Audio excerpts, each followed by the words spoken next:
Ils appelaient ça des mariages républicains, mais la vérité était tout autre. Aujourd'hui, on va parler des noyades de Nantes entre 1793 et 1794. J'ai pris mon petit carnet et c'est parti. Pendant la guerre de Vendée, le représentant en mission Jean-Baptiste Carrière fut envoyé à Nantes pour pacifier la région. En réalité, il organisa une véritable extermination, exécutions massives, déportations et surtout noyades collectives dans la Loire. Les révolutionnaires appelaient cyniquement ces noyades des mariages républicains. On attachait ensemble un homme et une femme, souvent un prêtre et une religieuse, ou deux Vendéens, liés, nus ou partiellement dévêtus, face à face, puis on les jetait dans la Loire, jusqu'à ce qu'ils se noient. C'était une forme de dérision. Ils disaient que ces couples allaient célébrer leurs noces républicaines dans la grande eau de la liberté.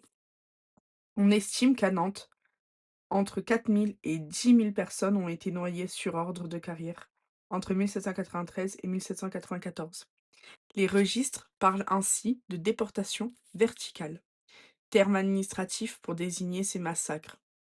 Des témoins de l'époque, comme le médecin René Souchu ou les prêtres rescapés, ont décrit ces scènes. Ils appelaient cela des mariages républicains, un crime qu'aucune nation civilisée n'avait jamais imaginé. Aujourd'hui, quand nous faisons des mariages républicains, on oublie ce qui s'est passé à ce moment-là. Or, ce n'est que la continuité.